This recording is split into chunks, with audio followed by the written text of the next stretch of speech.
이혼 도장이 마르기도 전에 시어머니는 2천만 원짜리 초호화 연회를 열고 친척 28명을 불러 새 며느리를 소개했다. 하지만 한창 축하 파티가 무르익을 무렵 그녀는 카드가 정지되었다는 알림을 받았다. 시어머니는 소리를 지르며 전화를 걸어왔다. 내깎게 감히 내 카드를 정지시켜?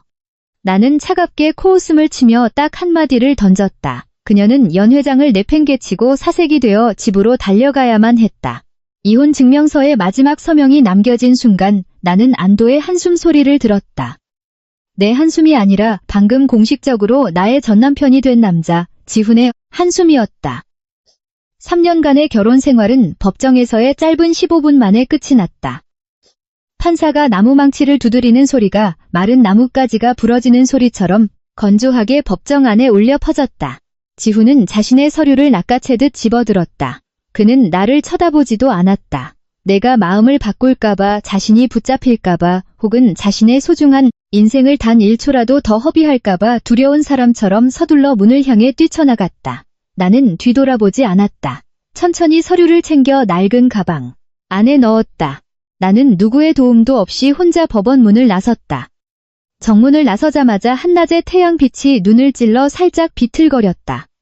나는 깊게 숨을 들이마셨다. 서울의 도심 공기는 조금 탁했지만 이상하게도 가슴속은 가벼웠다. 아마도 자유의 공기였으리라. 맛있는 점심을 먹으러 갈지 아니면 집으로 돌아가 푹 잘지 고민했다. 그 순간 가방 안에서 휴대전화가 진동했다. 한 번이 아니라 누군가 절망적으로 내 이름을 부르는 것처럼 끊임없이 울려댔다. 전화를 꺼내보니 전화가 아니라 카카오톡 단체방 알림이었다. 방 이름은 우리 가족 넘버원.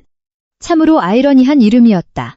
예전에 알림을 꺼둔 방이었지만 오늘은 최명희 여사, 나의 전 시어머니가 모든 사람을 태그하는 바람에 알림이 울린 것이었다. 나는 몇 초간 멈춰 섰다. 불길한 예감이 가슴을 스쳤다. 마지막 메시지를 열었다. 불과 3분 전, 내가 법원을 나서던 거의 그 순간의 전 시어머니가 올린 음성 메시지였다. 휴대전화를 귀에 가져다 댔다. 그녀의 앙칼지고 날카롭지만 환희에 찬 목소리가 귀를 파고들었다. 가족 여러분, 주목하세요. 기쁜 소식입니다. 드디어 우리 집안이 그 짐덩어리를 공식적으로 떼어냈습니다. 오늘 저녁 시그니엘 호텔에서 2천만 원짜리 연회를 엽니다. 우리 대가족 28명 전원 참석 필수입니다. 우리의 새며느리를 성대하게 맞이해야죠. 유진이와의 공식적인 상견례 자리입니다. 그녀의 목소리는 끊겼지만 내 귓가에는 여전히 그 말이 맴돌았다. 짐덩어리, 성녀. 그녀는 나를 그렇게 불렀다. 음성 메시지 뒤에는 여러 장의 사진이 첨부되어 있었다.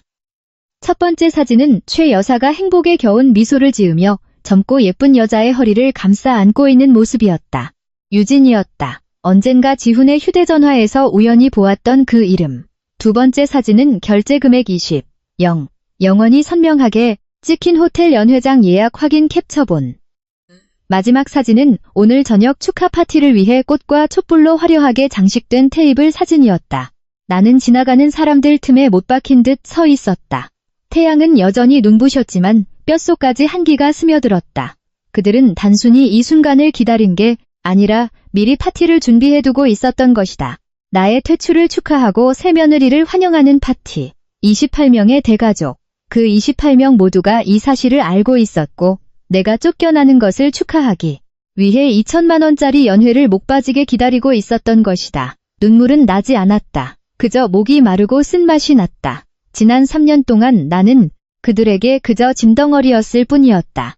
나의 모든 인내와 희생의 대가가 고작 내 퇴출을 축하하는 저녁 만찬이라니. 나는 2천만 원이라는 숫자를 다시 보고 무거운 짐을 벗어던진 듯 홀가분하게 웃고 있는 최 여사의 사진을 보았다. 나는 그 자리에 단 1초도 더 서 있지 않았다. 택시를 잡아 타고 일이 벅찰 때마다 혼자 자주 가던 단골 카페로 향했다. 설탕을 넣지 않은 더블 에스프레소를 주문했다. 커피의 쓴맛이 혀끝에 번졌지만 방금 내가 느낀 쓴맛에는 비할 바가 못 되었다. 카카오톡 창을 다시 열었다. 그들은 여전히 최 여사의 메시지에 하트와 좋아요를 누르고 있었다. 지훈의 여동생 지영이 댓글을 달았다. 엄마, 최고. 그동안 쌓인 더러운 때를 화려한 파티로 다 씻어내야지. 나는 소리 내어 웃었다. 목구멍 깊은 곳에서 차가운 웃음이 터져나왔다. 더러운 때를 씻어낸다고? 그 집안에서 나는 쓰레기 취급을 받고 있었던 것이다. 나는 다시 2천만 원이라는 금액을 쳐다보았다. 최 여사는 참으로 통이 컸다. 그녀는 친구나 친척들 앞에서는 항상 돈이 많고 지위가 높은 척 과시하기를 좋아했다. 최 여사는 명품 가방을 사들였고 시누이들은 매주 고급 스파를 다녔으며 지훈은 항상 최고급 레스토랑에서 비즈니스 파트너들을 접대했다. 나는 모든 것을 알고 있었지만 침묵했다. 가정을 위한 희생이라고 생각했기 때문이다. 남편의 성공을 도미 시달리다 지친 몸을 이끌고 집에 돌아왔을 때 내가 받은 것은 최 여사의 핀잔뿐이었다. 애도 못 낳는 여자가 쓸모라도 있어야지. 우리 아들한테 미안하면 돈이라도 벌어와. 안 그러면 지훈이가 딴 여자 만난다? 그녀의 말이 맞았다. 정확히 전곡을 찔렀다. 지훈은 다른 여자를, 그것도 젊고 예쁘며 아마도 아이를 낳아줄 수 있는 여자를 찾았다. 성녀. 그녀가 내 뒤에서 자주 하던 말이었다. 나는 다 알고 있었다. 그리고 이제 그 성녀는 더 이상 쓸모가 없어졌다. 그들은 나를 버리기로 한 것이다. 커피를 한 모금 더 마셨다. 쓴맛이 정신을 번쩍 들게 했다. 나는 울지도 이성을 잃고 화를 내지도 않았다. 그저 내가 엄청난 바보였다는 걸 깨달았을 뿐이다. 하지만 그 바보 같은 짓은 15분 전 법원에서 끝이 났다. 나는 손을 떨지 않고 조용히 커피잔을 내려놓았다. 휴대전화로 은행 앱을 열었다. 익숙한 인터페이스가 나타났다. 카드 관리 메뉴로 들어갔다. 나의 메인 프리미엄 카드가 화면에 떴고 그 아래에 사장의 가족카드가 연결되어 있었다. 가족카드 1번 최명희, 가족카드 2번 박지훈, 가족카드 3번 박지영 큰 시누이, 가족카드 4번 박지민 작은 시누이. 최명희라는 이름을 보자 짐덩어리를 떼어 다음 카드 영구 정지를 눌렀다. 시스템이 물었다. 이 가족카드를 영구적으로 정지하시겠습니까? 유진의 곁에서 환하게 웃고 있던 그녀의 미소가 떠올랐다. 나는 확인을 눌렀다. 동일한 작업을 4번 반복한 후 그들의 호화로운 생활을 지탱해주던 사계의 자금줄은 순식간에 쓸모없는 플라스틱 조각으로 변해버렸다. 나는 휴대전화 화면을 끄고 테이블 위에 내려놓았다. 2천만 원짜리 연회. 28명의 하객, 새며느리를 환영하는 성대한 파티. 최고급 랍스터를 먹으며 와인잔을 부딪히고 있을 때 웨이터가 계산서를 가져오면 최 여사의 표정이 어떻게 변할지 몹시 궁금해졌다. 최 여사는 항상 그런 식이었다. 내 돈으로 남들 앞에서 허세를 부리고 사람들을 찍어 누르기를 좋아했다. 나는 쓴 커피를 한 모금 더 마셨다. 지난 3년간 지훈이 자기 엄마와 동생들을 돌볼 수 있게 하려고 내가 사고 싶었던 새 옷을 몇 벌이나 포기했는지, 꿈꿨던 여행을 몇 번이나 미뤘는지 스스로에게 물어보았다. 그는 항상 말했다. 당신이 며느리니까 조금만 참아. 우리 집안은 당신이 먹여 살리잖아. 하지만 그는 자신도 내가 먹여 살리고 있다는 사실은 말하지 않았다. 갑자기 귀를 찢는 듯한 날카로운 비명이 들렸다. 사람의 목소리가 아니라 짐승의 짖는 소리 같았다. 서연아, 너 어디야? 나는 조용히 물을 한 모금 마셨다. 아무 대답도 하지 않았다. 수화기 너머의 최 여사는 미쳐버린 것 같았다. 유리잔이 깨지는 소리, 사람들의 수군거리는 소리 등 주변의 소음이 고스란히 전해졌다. 너 무슨 짓을 한 거야? 내 카드가 왜 결제가 안 돼? 너 내가 어디 있는지 알아? 온 친척이 18명 앞에서 나를 망신 주려고 작정했어? 내가 여기서 창피해서 죽는 꼴 보고 싶어? 죽는다는 익숙한 레퍼토리. 그녀는 내게 돈을 뜯어낼 때마다 수도 없이 써먹었던 수법이다. 하지만 오늘 나는 더 이상 순진한 관객이 아니었다. 나는 짐짓차분한 목소리로 대답했다.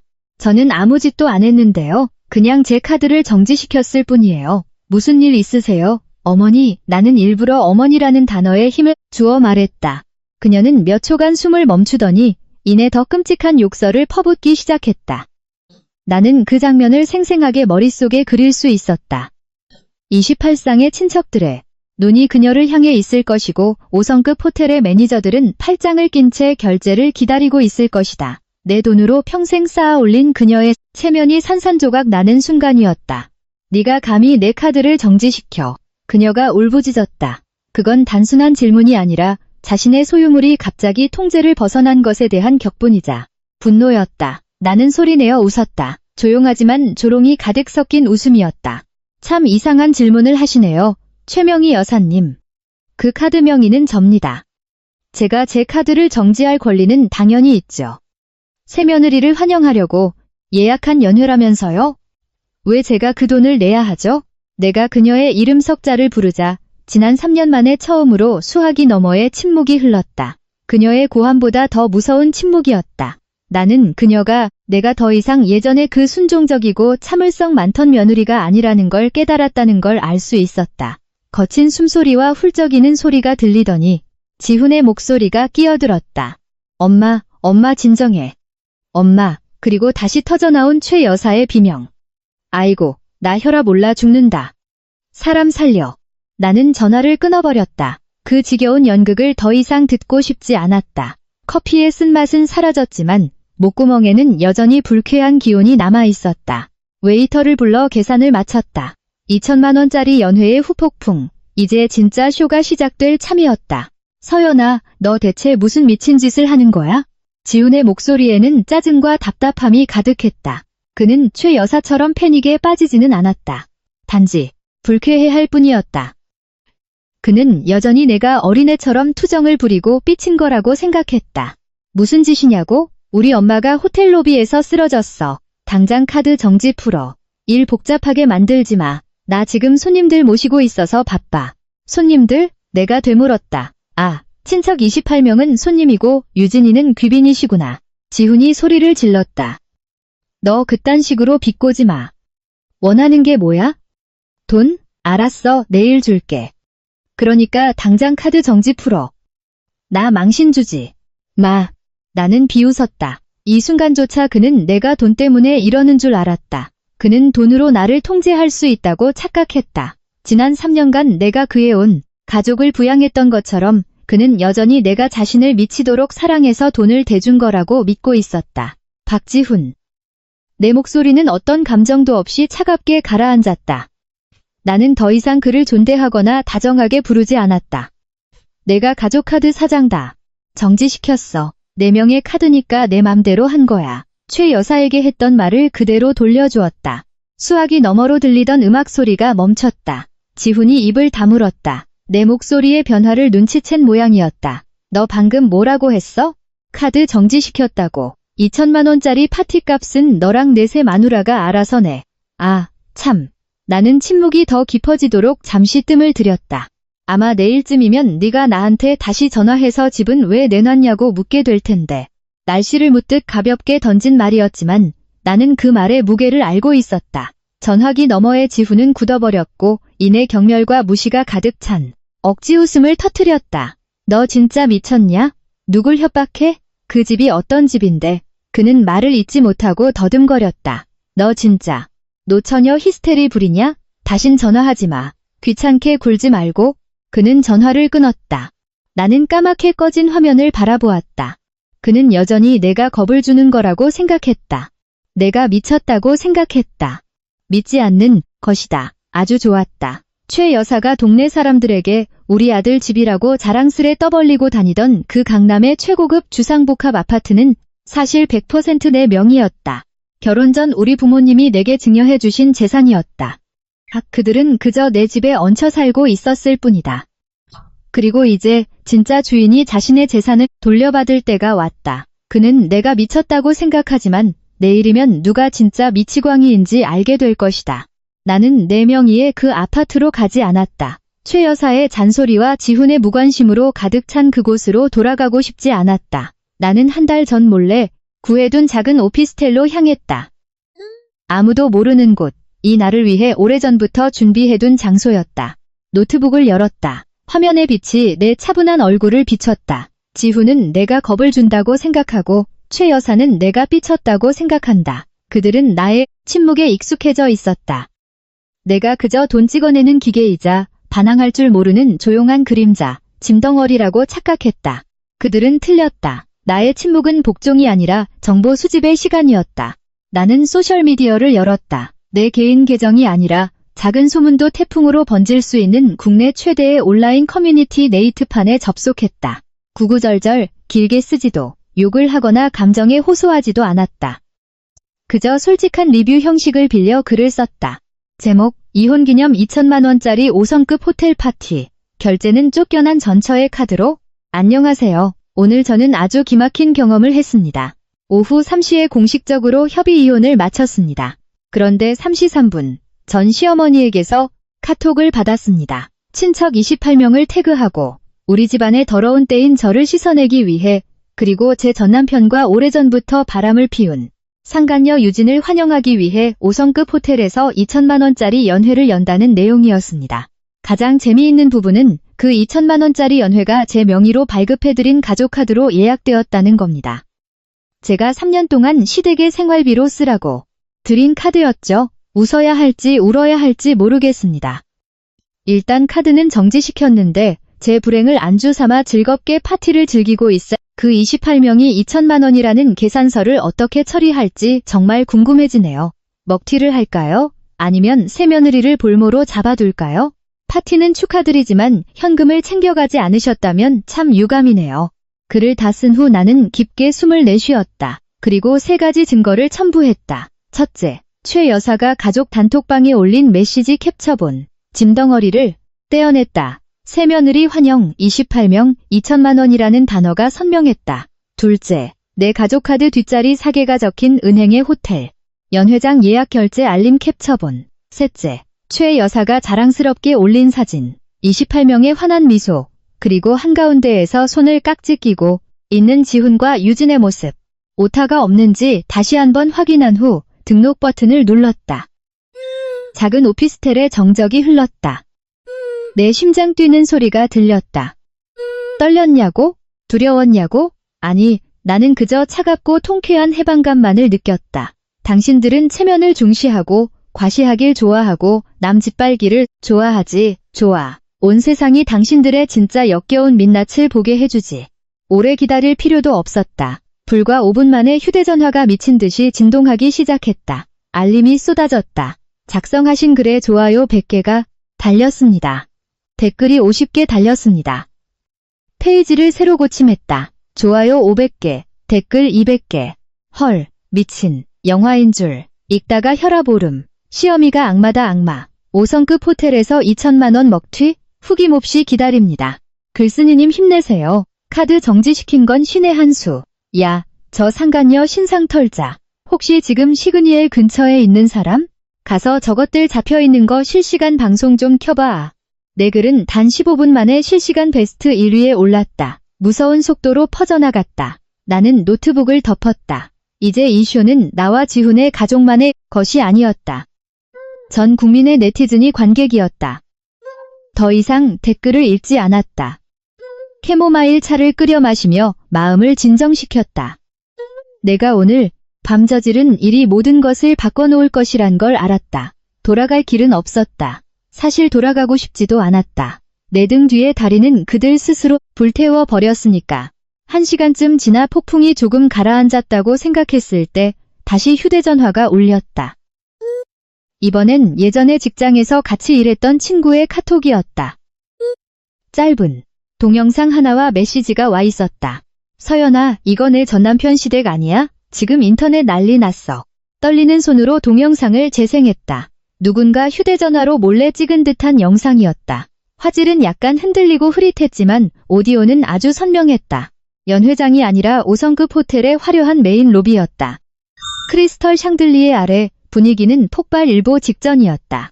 영상은 불과 몇 시간 전만 해도 행복에 겨워하던 28명의 친척들이 수치심과 짜증이 뒤섞인 표정으로 로비 한 구석에 우르르 몰려있는 장면으로 시작했다. 더 이상 고상한 하객의 모습이 아니었다. 현행범으로 붙잡힌 범죄자들 같았다. 주인공은 최 여사였다. 승리감은 온데간데 없고 차가운 표정의 검은 정장을 입은 호텔 매니저와 격렬하게 말싸움을 하고 있었다. 매니저는 정중하지만 단호하게 말했다. 최명희 고객님, 결제하신 신용카드가 정지되었습니다. 총 결제 금액은 2천만 원입니다. 다른 결제 수단으로 지불해 주시기 바랍니다. 그렇지 않으면 무전취식 및 사기 혐의로 경찰을 부를 수밖에 없습니다. 최 여사가 꽥 소리를 질렀다. 목소리가 찢어질 듯했다. 이성은 이미 날아간 지 오래였다. 그 독한 년한테 전화해. 서연이 그년한테 당장 전화하라고. 날 속였어. 걔가 내 며느리니까 걔가 돈을 내야지. 당장 여기로 부르라고. 매니저는 고개를 저었다. 죄송하지만 연회를 예약하고 서명하신 분은 고객님이십니다. 결제 책임은 고객님께 있습니다. 그리고 영상의 하이라이트가 시작되었다. 매니저가 보안팀이나 경찰을 부르려 무전기를 드는 것을 본 최 여사는 갑자기 가슴을 부여잡았다. 숨을 헐떡이며 눈을 허옇게 뒤집었다. 아이고, 나 혈압 올라 죽는다. 사람 살려. 그 말을 끝으로 그녀는 대리석 바닥에 털썩 쓰러졌다. 손발을 부들부들 떨며 눈을 질끈 감았다. 완벽한 연기였다. 하지만 28명의 친척들은 그녀를 부축하기는커녕 행여나 자기들에게 2천만 원을 내라고 할까 봐 뒤로 주춤주춤 물러났다. 최 여사가 그토록 환영하던 새 며느리 유진은 사색이 되어 지훈의 등 뒤로 숨어버렸다. 지훈은 하얗게 질린 얼굴로 누군가에게 미친 듯이 전화를 걸고 있었다. 그의 목소리가 로비에 쩌렁쩌렁 울렸다. 아빠, 빨리 좀 와. 엄마가 쓰러졌어. 영상은 2명의 호텔 보안 요원이 쓰러진 최 여사 곁을 지키고 그녀의 눈꺼풀이 미세하게 파르르 떨리는 장면, 그리고 지훈이 무력하게 회전문만 바라보는 모습으로 끝이 났다. 영상을 다 보자 친구가 다시 메시지를 보냈다. 미쳤어 진짜. 어떤 사람이 내 글 댓글에 이 영상 올렸는데 완전 폭발함. 내 전 시아버지라는 사람 얼굴도 찍혔어. 그 사람 불이 나게 달려와서는 자동차 등록증이랑 아파트 등기부등본까지 담보로 맡기고 겨우 풀려났대. 나는 휴대전화를 껐다. 쌤통이라는 통쾌함보다는 그저 끝없는 피곤함이 몰려왔다. 전 시아버지가 떠올랐다. 그 집안에서 유일하게 내가 존중했던 사람, 조용하고 말수가 적었던 분. 하지만 3년 동안 내가 모욕을 당할 때 단 한 번도 내 편을 들어준 적이 없었다. 그의 침묵은 곧 방관이자 동조였다. 등기부를 저당 잡힌 것은 그 침묵에 대한 대가이자 아내와 아들의 탐욕에 대한 청구서였다. 창밖을 보았다. 깊은 밤이었다. 호텔에서의 쇼는 끝났지만 아파트를 둘러싼 진짜 쇼는 내일 본격적으로 막을 올릴 것이다. 그날 밤, 낯선 오피스텔에서 나는 아주 깊은 잠에 빠졌다. 3년 만에 처음으로 최 여사의 잔소리에 움찔하지 않고 지훈의 무거운 한숨 소리에 뒤척이지 않는 밤이었다. 5성급 호텔의 스캔들은 내게 가장 완벽한 수면제였다. 내 선택이 옳았다는 증거였으니까. 다음 날 아침, 동이 틀 무렵 눈을 떴다. 작은 창문으로 스며드는 햇살이 따스하고 평화로웠다. 어제처럼 쓴 에스프레소가 아니라 달콤한 라떼를 탔다. 머리를 맑게 하면서도 하루를 시작할 약간의 달콤함이 필요했다. 어젯밤보다 더 드라마틱한 하루가 될 테니까 2천만 원짜리 연회는 에피타이저에 불과했다. 아파트가 메인 요리였다. 옷장을 열었다. 예전에 지훈이 귀엽다며 칭찬했던 내 꽃무늬 원피스는 거들떠보지도 않았다. 깔끔한 베이지색 비즈니스 정장을 꺼내 입었다. 머리는 단정하게 올려 묶고 가벼운 화장에 붉은 립스틱을 발랐다. 오늘 나는 아내도 며느리도 아니었다. 내 재산을 불법 점거하고 있는 자들을 쫓아낼 합법적인 소유주 서연이었다. 나는 오피스텔을 나와 강남 한복판에 있는 그 최고급 주상복합으로 향했다.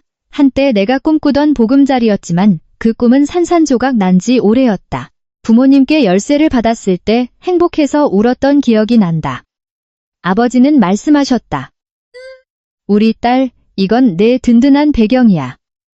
시집가서도 내 명의의 집이 있어야 아무도 널 함부로 대하지 못한단다. 나는 순진하게도 그곳을 우리의 집으로 만들겠다고 생각했다. 지훈이 들어와 사는 것을 허락했고 시골에서 적적하다는 최 여사를 모시는 것도 허락했다. 내 취향으로 고른 소파를 최 여사가 풍수지리에 안 맞는다며 촌스러운 색으로 바꾸는 것도 참았고 내 서재를 그녀의 불당으로 만드는 것도 견뎠다. 모든 걸 참아냈다. 하지만 오늘 나는 참으러 온 것이 아니다. 나는 시내에서 가장 큰 부동산 중개법인에서 일하는 오랜 친구 민수와 미리 약속을 잡아두었다. 민수는 1층 카페에서 나를 기다리고 있었다. 그는 약간 동정 어린 눈빛으로 나를 보았다. 서연아, 진짜 괜찮은 거야? 그렇게 잘 살더니 갑자기 왜 금매로 내놔? 나는 차분하게 미소 지었다. 해외로 이민 갈 생각이라 급하게 돈이 필요해서 그래. 민수야, 잘 좀 부탁해. 그런데 나 한 가지 특별한 요구사항이 있어. 나는 그의 눈을 똑바로 쳐다보며 말했다. 베란다에 아주 크게 현수막을 걸어줘. 금매, 소유주 해외이민이라고. 1층부터 꼭대기 층까지 이 아파트 단지에 있는 모든 사람이 볼 수 있게 아주 크게 달아줘. 할 수 있지?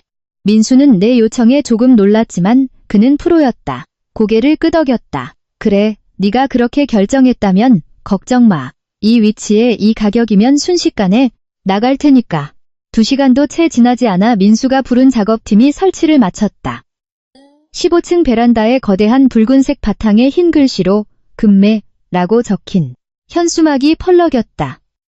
아래를 지나가는 사람들도 고개만 들면 바로 보일 만큼 압도적인 크기였다. 나는 주차장을 빠져나와 길 건너편에 차를 세웠다. 창문을 내리고 나의 옛 보금자리를 바라보았다.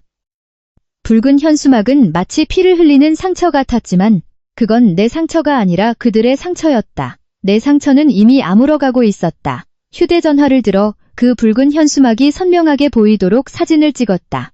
카카오톡을 열고 박지훈을 검색해 전송했다. 설명도, 비아냥도 없이 오직 사진 한 장만. 그리고 엑셀을 밟아 차를 출발시켰다. 휴대전화는 조용했다. 아마 엄마를 구하느라 밤새 진을 빼고 자고 있거나 아니면 아버지가 연회비를 대신 내준 무용담을 유진에게 자랑하고 있을지도 몰랐다. 그 침묵은 정확히 10분 동안 이어졌다. 아파트 단지를 채 벗어나기도 전에 휴대전화가 울렸다. 화면에 박지훈이라는 이름이 번쩍였다. 최 여사와 시누이들의 번호는 이미 차단했지만 그의 번호는 일부러 남겨두었었다. 그의 반응이 듣고 싶었기 때문이다. 가로수 아래에 차를 세웠다. 아침 공기를 깊게 들이마시고 통화 버튼을 눌렀다. 내가 한마디 하기도 전에 수화기 너머로 비명이 터져나왔다. 어젯밤의 짜증 섞인 목소리가 아니라 패닉과 분노, 그리고 현실 부정이 뒤섞인 처절한 비명이었다. 너 미쳤어? 이게 무슨 짓이야? 저 현수막 뭐야? 네가 뭔데 우리 집을 팔아?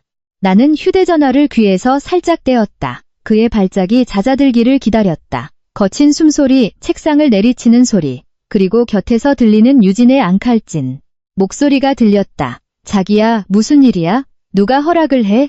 나는 낮게 코웃음을 쳤다. 이 순간에도 그는 자신이 나에게 무언가를 허락할 권리가 있다고 굳게 믿고 있었다. 심지어 이 집이 자기 집이라고 생각하고 있었다. 벌써 봤어? 빠르기도 하네. 나는 깃털처럼 가벼운 말투로 말했다. 난 네가 호텔에 빚진 2천만 원 갚을 궁리하느라 바쁜 줄 알았는데. 말 돌리지 마. 지훈의 목소리가 삑사리가 났다. 당장 저 현수막 대. 이웃들이 다 보잖아. 우리 얼굴에 먹칠할 작정이야? 우리 부모님. 체면은 어쩌라고. 온 단지 사람들이 우릴 비웃게 만들 셈이야? 체면. 또 그놈의 체면. 이 가족은 산소 없이는 살아도 체면 없이는 단 하루도 못 사는 인간들이었다. 나는 차갑게 웃었다. 누구 체면인지는 모르겠고 그 집은 내 집이야. 다시 한번 상기시켜주는데 1508호 등기부등본상 소유주는 서연. 너랑 혼인신고하기도 전에 우리 부모님이 내 이름으로 사주신 집. 너랑 내 엄마, 내 여동생들은 그냥 내 집에 얹혀 살았던 것뿐이야. 얹혀 살다는 말 뜻 몰라? 수화기 너머로 무거운 정적이 흘렀다. 거친 숨소리만 들릴 뿐이었다. 3년 동안 그가 이 집의 주인이라고 착각하게 내버려 둔 후 처음으로 사실을 직설적으로 꽂아 넣은 순간이었다. 너, 그는 말을 더듬었다. 선 넘지 마. 우리 그래도 부부였잖아. 부부였으니까 내가 참아준 거지. 나는 그의 위선적인 말을 끊어버렸다. 3년이나 내 집에 무상으로 살게 해줬잖아. 이제 더는 싫어. 간단해. 지훈이 다시 소리쳤다. 원하는 게 뭐야? 어제 일 복수하는 거야? 너 진짜 속 좁고 이기적인 년이구나. 나는 담담히 인정했다. 나 속 좁고 이기적이야. 이혼 도장 찍자마자 새 마누라 환영하러 달려가는 너처럼 관대하지 못하거든. 남의 돈으로 2천만 원짜리 파티 열어서 남 무시하는 내 엄마랑도 다르고. 난 그저 내 재산을 되찾으려는 평범한 여자일 뿐이야. 나는 숨을 고르고 말을 이었다. 잘 들어, 박지훈. 너랑 입씨름할 시간 없어. 딱 24시간 준다. 내일 낮 12시 정각까지 너, 내 엄마, 내 가족들 짐 전부 다 내 집에서 빼. 24시간. 그가 절규했다. 장난해? 짐이 얼만데 그걸 어떻게 빼. 그건 내 사정이고. 내 목소리는 얼음장처럼 차가웠다. 내일 12시까지 스스로 안 나가면 내가 이삿짐 센터랑 용역 불러서 친히 도와줄 테니까. 물건이 온전할 거란 보장은 못해. 24시간. 타이머 돌린다. 대답을 듣지도 않고 전화를 끊었다. 지훈의 번호도 곧바로 차단했다. 24시간은 단순한 협박이 아니었다. 그들은 벼랑 끝에 몰리기 전까지는 결코 현실을 직시하지 않을 인간들이다. 발악하고 애원하고 협박하며 자신들의 무기를 다 동원하려 할 것이다. 내 예상대로 5분도 지나지 않아 낯선 번호로 전화가 걸려왔다. 한숨이 나왔다. 누군지 뻔했다. 전화를 받았지만 예상과 달리 욕설이나 고함이 아니었다. 세상에서 가장 소중한 것을 잃은 사람처럼 가슴을 찢는 듯한 오열과 통곡 소리가 들려왔다. 서연아. 우리 딸, 이러지 마. 제발. 최 여사였다. 나는 침묵했다. 어젯밤의 심장마비 연기에서 오늘은 비련의 어머니로 장르가 바뀌었다. 며느리를 성녀 짐덩어리라 부르던 여자가 갑자기 우리 딸이라며 비굴하게 나오다니 대체 전 시아버지가 호텔에 뭘 얼마나 갖다 바쳤길래 저러는 건지 실소가 터질 뻔했다. 서연아, 그녀는 콧물을 훌쩍이며 애원했다. 엄마가 잘못했어. 내가 다 잘못했다. 내가 늙어서 노망이 났지. 내 정신이 아니었어. 제발. 집은 팔지 마. 집 팔면 우리 지훈이랑 나는 어디 가서 살아. 우리 지훈이도 바보 같고 나도 바보 같았어. 우리 딸, 우리 좀 불쌍하게 여겨줘. 우리 지훈이랑 나. 불과 어제까지만 해도 나를 짐덩어리라며 유진을 환영했던 여자가 현수막 하나의 돌변에 나를 우리 딸이라 부르고 있었다. 참으로 값싼 모정이었다. 그녀의 연기는 계속되었다. 서연아, 너 어제 일 때문에 화난 거 알아. 근데 그거 내 잘못 아니야. 다 유진이 그년이 시킨 거야. 그년이 여우야. 우리 지훈이를 홀리고 나한테 파티 열라고 꼬드긴 거야. 네가 자기 주제를 알게 기를 팍 죽여놔야 한다면서. 나는 우리 서연이 진짜 사랑했어. 난 아직도 너만 내 며느리라고 생각해. 그 요망한 년이 우리 집안을 망쳤어. 서연아. 소름이 끼쳤다. 어제까지만 해도 끌어안고 사진을 찍던 새며느리를 하루아침에 가정을 파탄낸 여우로 2천만 원짜리 빚을 떠넘길 희생양으로 만들어버리다니. 최 여사는 책임 전가에 있어서는 정말 천부적인 재능을 타고난 연기자였다. 나는 그녀가 1분 정도 더 울게 내버려 두었다. 그녀의 울음소리가 잦아들 무렵 나는 입을 열었다. 조롱이나 날 선 목소리가 아니라 소름 돋을 정도로 차분한 목소리였다. 최명희 여사님, 내가 이름 석자를 부르자 수화기 너머의 훌쩍거림이 뚝 멎었다. 연기가 통하지 않는다는 걸 깨달은 것이다. 어제는 심장마비 환자 연기하시더니 오늘은 불쌍한 어머니 연기하시네요. 안 피곤하세요? 서연아, 엄마가 새 며느리든 여우든 상관없어요. 중요한 건 당신이 내 카드로 파티를 열고 나를 모욕했다는 거죠. 내 상처를 비웃었고요. 누가 시켰든 당신이 누굴 사랑하든 미워하든 내 알 바 아닙니다. 나는 단호하게 못을 박았다. 다시 한번 말씀드리지만 내일 낮 12시. 내 집에서 나가세요. 시간은 이미 가고 있습니다. 전화를 끊고 그 낯선 번호도 차단했다. 다른 번호로 또 전화가 오겠지만 상관없었다. 24시간 동안은 어떠한 협상도 없었다. 차를 몰아 오피스텔로 돌아가지 않고 도심 한복판의 빌딩 숲으로 향했다. 아파트, 매각, 현수막, 전화 차단. 이 모든 건 그저 심리전이자 주의를 분산시키기 위한 미끼에 불과했다. 그들이 집을 지키기 위해 2천만 원의 빚을 갚기 위해 동분서주하는 동안 진짜 폭탄이 떨어질 거란 사실은 꿈에도 모르고 있을 것이다. 감정적인 모욕과 배신은 마음의 상처지만 내 자산을 횡령하고 훔쳐간 것은 엄연한 법적 문제였다. 나는 재무이사였다. 감정과 숫자를 헷갈린 적은 단 한 번도 없었다. 나는 단정한 검은색 정장으로 갈아입은 뒤 로펌 건물로 들어갔다. 나의 이혼 소송을 신속하게 처리해 주었던 강 변호사님이 이미 나를 기다리고 있었다. 그는 안경을 치켜 올리며 나를 보았다. 준비되셨습니까, 서연 씨? 이 선택은 돌이킬 수 없습니다. 어제 호텔에서 있었던 2천만 원짜리 해프닝과는 비교도 안 될 만큼 거대한 폭풍이 될 겁니다. 나는 테이블 위에 서류가 가득 든 파일을 내려놓으며 자리에 앉았다. 준비됐습니다, 강 변호사님. 저는 물러설 생각 없습니다. 지훈과 최 여사는 지금 집 때문에 패닉에 빠져 있죠. 하지만 진짜로 무너져 내릴 자신들의 돈줄에 대해서는 상상도 못하고 있을 겁니다. 지훈서연 주식회사. 내가 감정 없는 목소리로 말했다. 지훈은 내가 로맨틱해서 사랑해서 자기 이름을 앞에 넣어 회사 이름을 지은 줄 압니다. 천만에요. 그 회사의 지분 60%가 나, 서연의 것이라는 사실을 잊지 않기 위해서였습니다. 나는 파일을 강 변호사 앞으로 밀었다. 회사 설립 당시 제 개인 계좌에서 법인 자본금으로 이체된 모든 은행 거래 내역입니다. 저는 3년 동안 그를 위해 재무팀을 세팅하고 제 신용과 명성을 담보로 은행 대출을 끌어왔습니다. 지훈이 법인카드를 유흥비로 쓰고 유진에게 차와 선물을 사줄 때도 눈 감아줬죠. 변호사님은 제가 이혼할 때 위자료도 없이 몸만 빠져나왔다고 바보라고 생각하셨겠지만 나는 차갑게 미소 지었다. 그는 저를 시골에서 올라온 멍청하고 순진한 여자라고 생각했습니다. 이제 변호사님께서 당장 법원에 법인 자산 가압류 신청을 내고 회계 감사를 청구해 주세요. 법인 계좌도 모두 동결해 주시고요. 나는 강 변호사의 눈을 똑바로 응시했다. 여기 명백한 증거가 있습니다. 지난 6개월간 회사 현금 흐름의 최소 30%가 지훈, 최 여사, 그리고 상간녀 유진의 개인 계좌로 불법 유출되었습니다. 제 지분 60%와 제가 마땅히 받았어야 할 수익금까지 전부 회수할 겁니다. 강 변호사는 직업적인 미소를 지었다. 이거 아주 흥미진진해지겠군요. 젊고 유능한 CEO가 하루아침에 업무상 횡령과 배임, 자산 은닉 혐의로 피의자 신분이 될 테니까요. 전부 맡기겠습니다. 겉만 번지르르한 가짜 대표이사 자리에서 끌어내려 땡전 한 푼 없는 본래의 밑바닥 자리로 돌려보내 주십시오. 나는 자리에서 일어났다. 로펌을 나서자 태양빛이 쏟아지고 있었다. 아파트는 거주지일 뿐이지만 회사는 지훈의 목숨줄이었다. 나는 그의 숨통을 끊어놓을 참이었다. 오피스텔로 돌아온 나는 작은 침대와 책상뿐인 고요한 방에 앉아 정적을 즐겼다.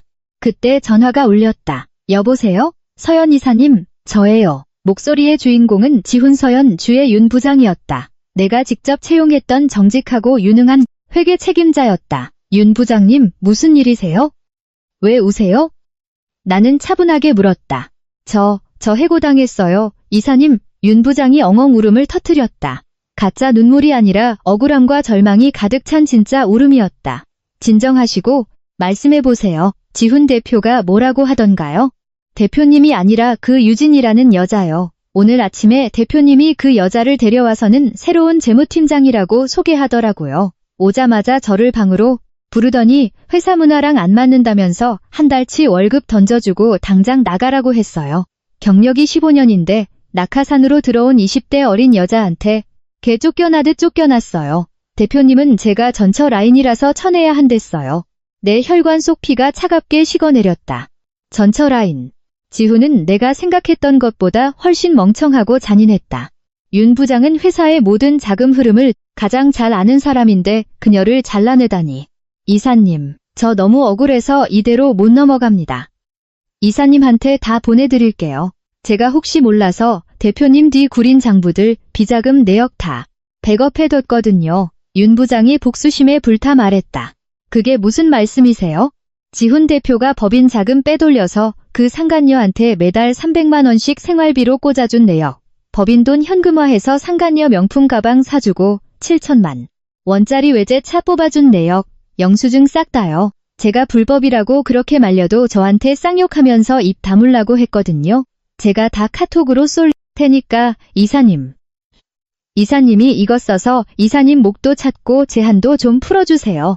카카오톡. 윤 부장이 텔레그램과 카톡으로 수십 개의 PDF 파일과 은행 거래 내역, 전표 사진을 미친 듯이 전송했다. 손이 떨렸다. 유진의 명품 가방, 해외여행 결제 내역. 지훈은 숨길 생각조차 하지 않았던 것이다. 이것이 바로 나에게 필요했던 핵폭탄이었다. 법원 감사도 필요 없었다. 빼박 증거가 내 손에 들어온 것이다. 윤 부장님. 나는 꼭 메인 목소리로 말했다. 정말 감사합니다. 일자리 걱정은 마세요. 다음 달부터 제가 새로 차리는 컨설팅 회사로 출근하세요. 제겐 부장님이 필요합니다. 전화를 끊자마자 모든 파일을 강 변호사에게 토스했다. 5분 뒤 강 변호사가 흥분한 목소리로 전화를 걸어왔다. 서연 씨, 대박입니다. 이건 단순한 이혼 재산 분할 수준이 아닙니다. 완벽한 형사 사건이에요. 횡령, 배임. 이 인간, 이런 미친 타이밍에 내부 고발자를 제 발로 차버리다니 제대로 제 무덤을 팠네요. 폭풍은 인터넷에서도 휘몰아쳤다. 지훈과 유진도 가만히 당하고만 있지는 않았다. 유진이 인스타그램과 네이트판에 감성팔이 글을 올렸다. 상처받은 사람을 사랑한 게 죄인가요? 전처의 끝없는 집착과 갑질에 대하여 서연님, 당신이 돈과 권력으로 우리를 궁지로 몰아넣고 있는 거 다 압니다. 어머니를 쓰러지게 만들고 지훈 씨를 빚더미에 앉히셨죠. 단지 지훈 씨가 아이도 못 낳는 성녀인 당신 대신 화목한 가정을 꾸릴 는 저를 선택했다는 이유만으로요. 당신이 회사를 위해 헌신했다고 포장하지만 정작 외로웠던 남편을 두고 딴 남자와 미래를 즐긴 건 당신 아닌가요? 이 사진 속 남자는 누구죠? 카페에서 왜 이 남자와 밀착해 있는 거죠? 이혼당한 게 진짜 누구 때문일까요? 글은 1시간 만에 공유 1,000회를 넘겼다. 여론이 흔들리기 시작했다. 헐, 알고 보니 전처도 바람 피운 거? 내로남불 오지네. 성녀의 바람까지 피웠으면 버림받을 만하네. 상간녀가 뻔뻔하긴 한데 이번엔 일리 있다. 순간 진흙탕에 빠져 숨이 막히는 것 같았다. 그때 저장되지 않은 번호로 전화가 왔다. 외우고 있는 번호였다. 떨리는 목소리를 애써 진정시키며 전화를 받았다. 여보세요. 태준 오빠. 오빠는 안부를 묻지 않았다. 특유의 낮고 차가운 목소리로 단도직입적으로 물었다. 인터넷에 떠도는 이 쓰레기 같은 소음들은 다 뭐야? 동생을 걱정하는 게 아니라 진상을 파악하기 위한 질문이었다. 오빠, 미안해. 이틀 동안 꾹꾹 눌러 참았던 눈물이 터져나왔다. 유진이나 지훈 때문이 아니었다. 하늘 같은 우리 오빠, 태준 오빠. 얼굴에 먹칠을 했다는 자책감 때문이었다. 일이 이렇게 커질 줄 몰랐어. 내가 알아서 수습할게. 질짤 짜지 마. 오빠가 명령했다. 내 콧물 소리 들으려고 전화한 거 아니야. 지훈인지 뭔지 하는 새끼랑 그 싸구려 계집애가 원하는 게 뭔지. 팩트만 말해. 나는 눈물을 닦고 5분 동안 모든 상황을 브리핑했다. 2천만 원짜리 파티, 가족카드 아파트 매각, 지훈 서연 주식회사 지분 60%, 윤 부장의 횡령 증거, 그리고 방금 올라온 조작된 불륜 폭로글까지. 사진 속 남자는 부동산 중개인 민수였다. 오빠는 한마디도 끊지 않고 들었다. 내가 말을 마치자 그가 딱 한 가지 질문을 던졌다. 그 새끼 회사가 지훈 서연 주식회사고 거기 핵심 거래처가 태성건설이지? 독점 납품 계약. 나는 멍해졌다. 우리 오빠가 그걸 어떻게 알지? 오빠가 그걸 어떻게 알아? 오빠가 차갑게 픽 웃었다. 태성건설 대표가 매주 우리 회사로 찾아와서 미팅 한번 잡아달라고 바짝 엎드리고 있으니까. 그 인간은 지훈 서연이 내 매제 회사인 줄 꿈에도 모를걸? 난 네가 남편이랑 알콩달콩 잘 사는 줄 알고 일부러 모른 척 넘어갔지. 근데 내가 틀렸네. 오빠의 목소리가 얼음장처럼 굳어졌다. 감히 내 동생을 건드려? 우리 집안을 진흙탕에 쳐박아? 너는 전화 끊고 네가 벌인 그 찌질한 싸움이나 마무리해. 이런 피곤한 치정극으로 2번 다시 내 귀찮게 하지 말고. 다음날 아침. 평소처럼 커피를 내리고 업무용 노트북을 켰다. 오전 9시 정각. 강 변호사에게서 전화가 왔다. 어제의 통쾌한 목소리가 아니라 경악에 가까운 목소리였다. 서연 씨, 대체 무슨 짓을 하신 겁니까? 혹시 태성건설 쪽에 누구 아는 분 계십니까? 저는 모르지만 저희 오빠가 좀 알지도요. 무슨 일이죠? 강 변호사가 숨을 헐떡였다. 태성건설에서 방금 지훈 서연 쪽에 공식 내용 증명을 날렸습니다. 즉각적인 계약 해지 통보입니다. 올해 연말까지 잡혀있던 모든 발주를 전면 취소한답니다. 사유는 심각한 도덕적 스캔들 연루 및 기업 이미지 훼손이랍니다. 서연 씨, 태성건설이 지훈 서연 매출의 70%를 차지합니다. 이 계약 날아가면 회사는 바로 부도예요. 70% 매출 증발. 오빠의 전화 한 통으로 태준 오빠, 참 오빠답게 무자비하네. 바로 그때 전화가 한 통 더 걸려왔다. 지훈 서연의 주거래 은행인 박 지점장이었다. 서연 이사님, 이거 대체 어떻게 된 겁니까? 태성건설 계약이 날아가다니요. 5성급 호텔 먹튀 스캔들의 대표이사. 사생활 논란까지. 지금 회사 난리 났습니다. 박 지점장님. 나는 차갑게 대답했다. 무슨 용무로 전화하셨는지 압니다. 제가 30억 기업 대출의 연대보증인이죠. 회사가 매출이 끊겨서 이자를 못 내면 저한테 청구하시려고요. 아, 아시면서 지훈 대표가 돈 못 갚으면 이사님이 다 뒤집어 쓰시는 거. 그래서 제안 하나 하죠. 내가 결정타를 날렸다. 지점장님과 은행의 손실을 막기 위해 당장 지훈 서연의 모든 법인 계좌를 동결하십시오. 지훈 대표가 남은 현금마저 빼돌리기 전에 싹 다 묶으세요. 안 그러면 은행이랑 저랑 둘 다 길바닥에 나앉는 겁니다. 아, 그리고 지훈 대표가 법인 돈으로 상간녀한테 돈 퍼다 준 횡령 증거 제가 다 가지고 있습니다. 지점장님이 화들짝 놀라며 외쳤다. 아이고, 알겠습니다. 당장 계좌 동결시키고 대출 심사 전면 재검토 들어가겠습니다. 알려주셔서 감사합니다. 20분 뒤 강 변호사가 다시 전화를 걸어와 호탕하게 웃었다. 서연 씨, 진짜 대단하십니다. 은행에서 법인 계좌 싹 다 묶어버렸답니다. 대출, 리스크 상승이 이유라네요. 지훈이는 이제 법인카드 결제는커녕 현금 10원 한 장 못 빼냅니다. 직원들은 월급 못 받을까봐 아비규환이고요. 완전한 도미노 붕괴입니다. 매출 70% 증발의 계좌 동결. 박지훈, 이제 완전 끝났습니다. 나는 전화를 끊었다. 웃음은 나오지 않았다. 내가 원치 않았지만 결국 뛰어들 수밖에 없었던 이 전쟁의 서늘함만이 맴돌았다. 도미노는 멈추지 않았다. 하사한 국화꽃을 꽂고 있을 때 윤 부장에게서 다시 전화가 왔다. 이번엔 울음 섞인 목소리가 아니라 은근한 고소함이 배어 있었다. 이사님, 걔들 지금 사무실에서 개싸움 나고 난리도 아니에요? 유진이죠? 내가 물었다. 네, 태성건설 계약 날아가고 계좌 묶인 거 방금 알았거든요. 자기가 재벌 사모님 되는 줄 알았다가 빚더미에 앉게 생겼으니까 완전 돌변해서 지훈 대표 얼굴에 쌍욕을 박더라고요. 오빠가 능력 있는 CEO라더니 껍데기뿐이었냐? 그동안 내가 긁고 다닌 카드 5장이 다 전처 명의였냐? 돈 한 푼 없는 거지, 새끼가 어디서 허세를 부려. 카드 5장. 아. 지훈은 자기 가족들 뿐만 아니라 비상용으로 내가 준 내 메인 법인카드까지 상간녀에게 넘겨준 것이었다. 전처 돈으로 상간녀를 스폰해온 위대한 사랑꾼. 윤 부장이 흥분해서 말을 이었다. 지훈 대표가 열받아서 유진이 뺨을 후려쳤어요. 그랬더니 유진이가 악을 쓰면서 나 오빠애 임신했어. 책임져. 개새끼야 하고 소리 지르는 거예요. 임신, 그랬구나. 그래서 그렇게 서둘러 이혼 도장을 찍자고 했고 최 여사는 새 며느리라며 쌍수를 들고 환영했던 것이다. 성녀인 내가 비워준 자리에 옥토가 들어온 셈이었다. 커피처럼 쓴웃음이 났다. 그게 다가 아니에요, 이사님. 최 여사까지 회사 부도났다는 소리 듣고 사무실로 쳐들어왔어요. 지훈 대표는 안 잡고 유진이 머리채를 다짜고짜 잡더라고요. 내년이 들어온 뒤로 우리 집안이 풍비박산 났다. 이재수 없는 년. 내가 준 옥팔찌 당장 내놔 하면서 시어머니랑 며느리가 사무실 한가운데서 바닥을 뒹굴며 육탄전을 벌였어요. 연회장 2천만 원, 가짜 임신, 옥팔찌. 나를 모욕하는 데 쓰였던 그 모든 무기가 이제 부메랑이 되어 그들을 파멸시키고 있었다. 내 돈으로 쌓아 올린 모래성은 돈이 사라지자 흔적도 없이 무너져 내렸다. 윤 부장님, 얼른 사직서 내시고 거기서 나오세요. 다음 주부터 저랑 새 사무실에서 시작하시죠. 나는 조용히 전화를 끊었다. 달리 내 방안은 고요했다. 그날 오후 민수에게서 흥분된 목소리로 전화가 왔다. 서연아, 너 완전 럭키비키야. 해외로 이민 간다며 금매로 내놓은 현수막 보고 젊은 사업가 부부가 집을 보러 왔는데 뷰랑 층수 보더니 묻지도 따지지도 않고 바로 계약하겠대. 30억의 쿨거래.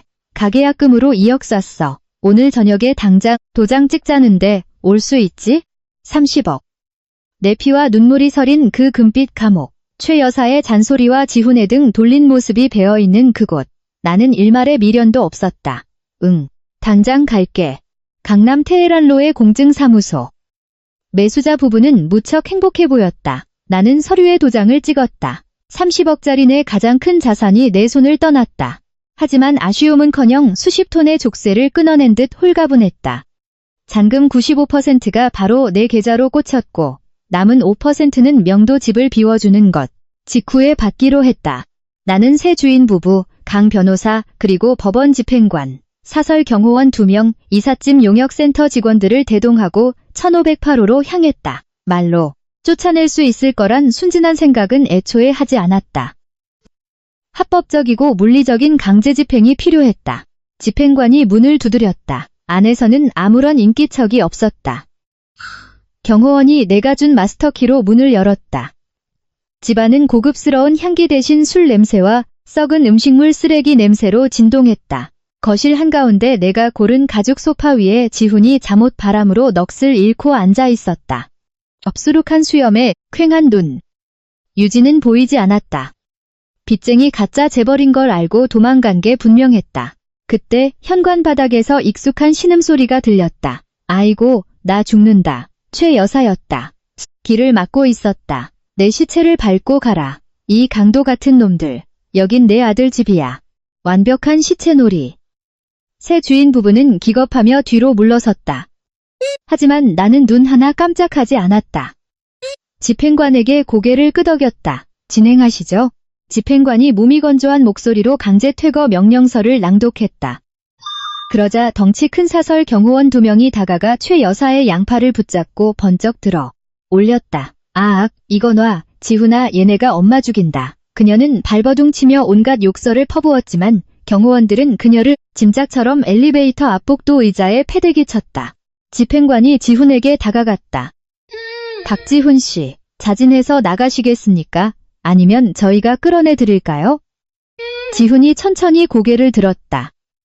생기 없는 텅 빈 눈동자가 나를 향했다. 분노도 애원도 아닌 그저 싸늘한 증오였다. 나는 피하지 않고 마주 보았다. 그는 비틀거리며 일어나 아무 말 없이 현관문을 나섰다. 복도에서 오열하는 자기 엄마를 쳐다보지도 않은 채 청소 용역팀이 즉각 투입되었다. 최 여사가 내 돈으로 사모은 명품 옷과 구두, 양주병들이 검은 쓰레기 봉투에 처박혀 복도로 내동댕이 쳐졌다. 15분 만에 그들의 화려했던 가짜 인생은 쓰레기 봉투 몇 개로 전락했다. 나는 새 주인인 부부에게 마스터키를 건넸다. 새되더 축하드립니다. 뒤도 돌아보지 않고 엘리베이터에 올랐다. 바닥에 주저앉은 최 여사가 충혈된 눈으로 나를 올려다보았다. 닫힘 버튼을 눌렀다. 금속문이 닫히며 그녀의 비참한 몰골도 시야에서 사라졌다. 오피스텔로 돌아와 쉴 틈도 없이 텔레그램 메시지가 도착했다. 서연 씨, 아주 대단하시네요. 시어머니랑 남편 길거리로 내쫓고 속 시원하세요? 유진이었다. 협박 냄새가 났다. 근데 잊으셨나 본데 분류는 서연 씨가 먼저 했잖아요? 며칠 전 네이트판 글은 애교였어요. 내 손에 당신이랑 그 부동산 중개인 민수라는 남자가 다정하게 찍힌 사진이 더 있거든요. 그녀는 민수의 아내 인스타그램을 캡처해서 보냈다. 맑게 웃고 있는 선량한 분이었다. 그 아내분이 자기 남편이 서연 씨랑 바람 피웠다는 걸 알면 어떻게 될까요? 1억. 나한테 딱 1억만 보내요. 내 아이 키우면서 새 출발할 돈이 필요하거든요. 지훈 오빠는 이제 빈털털이라 나한테 돈을 못 주니까요. 24시간 줍니다. 입금 안 하면 당신 불륜 사진, 민수 부인이랑 당신 새 회사로 다 뿌려버릴 테니까. 누가 먼저 죽나? 해보자고요. 계좌번호가 찍혀 있었다. 1억. 지훈도, 집도, 임신이라는 무기 혹은 진짜 아이도 아무런 쓸모가 없어지자 최후의 발악으로 공갈 협박을 시도하는 것이었다. 내 평판이 두려워 돈을 줄 거라 착각하고 있었다. 나는 답장하지 않았다. 협박 메시지와 계좌번호를 전부 캡처해서 강 변호사에게 전송했다. 변호사님, 사건 하나 더 추가해야겠네요. 다음 날 아침 9시, 나는 강 변호사와 함께 강남경찰서 경제범죄수사팀에 앉아 있었다. 유진을 공갈 미수 및 협박, 명예훼손 혐의로 정식 고소했다. 수사관은 고개를 끄덕였다. 증거가 아주 명백하네요. 바로 소환조사 들어가겠습니다. 절대 합의해주거나 돈 보내지 마십시오. 경찰서를 나오자마자 집배원에게서 등기 우편을 받았다. 법원에서 온 출석 요구서, 이혼 후 재산 분할 및 업무상 횡령, 배임 민사 소송 기일이 2주 뒤로 잡혔다. 피고 박지훈. 하루아침에 빈털터리로 쫓겨나고 상간녀는 협박죄로 경찰서에 불려가고 본인은 횡령죄로 감옥에 갈 위기에 처한 지훈. 완벽한 커플이었다. 2주 후 서울중앙지방법원. 나는 단정한 흰 블라우스에 슬랙스를 입고 원고석에 앉았다. 피고석에 나타난 지훈을 보고 하마터면 못 알아볼 뻔했다. 이탈리아제 수트를 쫙 빼입고 다니던 잘나가는 CEO는 온데간데 없고 퀭한 눈에 볼살이 쏙 빠진 늙고 초라한 사내가 앉아 있었다. 국선 변호사로 보이는 늙은 변호사가 곁에 있었다. 최 여사나 유진의 모습은 보이지 않았다. 지훈 측 변호사의 논리는 빈약했다. 이건 가족기업 내부의 문제입니다. 피고가 회사 돈을 모친의 용돈이나 업무 추진비로 일부 사용한 것은 관행이며 원고가 이혼 후 앙심을 품고 민사사건을 형사사건화하려는 악의적인 소송입니다. 강 변호사가 조용히 일어났다. 스크린에 증거가 떴다. 증거 1호. 매월 5일 상간녀 유진의 계좌로 300만 원씩 송금된 내역. 적요란에는 사랑해. 묻겠습니다. 어느 거래처 접대비가 사랑해입니까? 방청석에서 웅성거림이 일었다. 지훈의 변호사는 얼굴이 하얗게 질렸다. 증거 2호. 7천만 원짜리 수입차 구매 영수증. 명의는 유진. 결제는 지훈 서연 법인카드. 증거 3호. 최근 3개월간 강남 최고급 난임 클리닉 결제 내역. 이것도 업무 추진비입니까? 그만해. 그만하라고. 지훈이 자리를 박차고 일어나 눈물을 흘리며 절규했다. 판사가 정숙을 명했다. 지훈은 책상에 엎드려 엉엉 울었다. 나락으로 떨어진 패배자의 울음이었다. 강 변호사는 마무리를 지었다. 피고는 원고의 지분 60%에 대한 수익을 상간녀와 모친을 부양하는 데 불법적으로 유용했습니다. 이는 명백한 회사, 자금 횡령이자 자산 은닉입니다. 법의 엄중한 심판을 촉구합니다. 재판 결과는 예상대로 완벽한 승소였다. 1. 지훈 서연 주식회사의 불법 유출 자금 전액을 지훈이 회사에 반환할 것. 2. 회사는 현재 부도 상태이므로 청산 절차를 발돼 서연이 보증선 30억 대출금을 최우선으로 변제할 것. 3. 지훈의 업무상 횡령 및 배임 혐의가 매우 짙으므로 재판부는 이 사건 기록 일체를 검찰로 넘겨 형사 고발 조치함. 판사가 검찰로 넘겨 형사 고발한다는 대목을 읽었을 때 지훈은 사시나무 떨듯 떨며 나를 바라보았다. 그 눈빛에는 원망도 분노도 아닌 짐승 같은 순수한 공포와 처절한 애원이 담겨 있었다. 며칠 뒤 유진의 협박사건 대질신문을 위해 다시 경찰서에 갔다. 유진은 나를 보자마자 바닥에 무릎을 꿇고 오열했다. 서연 이사님, 제가 미쳤었어요. 제발 고소 좀 취하해주세요. 지훈 오빠 쫄딱 망해서 저 이제 빈털털이에요. 저 아직 젊어요. 감방 가기 싫어요. 한 번만 용서해주시면 죽을 때까지 은혜 안 잊을게요. 나는 차갑게 내려다보았다. 당신이 내 돈으로 명품백 사고 2천만 원짜리 파티할 때, 그리고 남의 멀쩡한 가정 파탄 내겠다고 협박할 때, 그때 당신은 당신 자신밖에 생각 안 했잖아? 최 여사님과 참 똑같네. 수사관님, 전 합의할 생각 1%도 없습니다. 법대로 처벌해주세요. 이 독한 년, 네가 날 벼랑 끝으로 몰아. 유진이 악을 쓰며 발악했지만 경찰들에게 끌려 나갔다. 경찰서 문을 나서는데 나무 뒤에서 그림자 하나가 튀어나왔다. 지훈이었다. 그는 퀭한 눈으로 다가오더니 내 발 앞에 쿵 하고 무릎을 꿇었다. 경찰서 앞을 지나던 사람들이 힐끗거렸다. 수치스러웠다. 박지훈, 뭐 하는 짓이야. 일어나. 내가 낮게 으르렁거렸다. 서연아, 제발 나 좀 살려줘. 그가 내 바짓가랑이를 부여잡고 오열했다. 형사 고발당하면 나 진짜 감옥 가. 우리 엄마 늙어서 나 감옥 가면 충격받아 돌아가셔.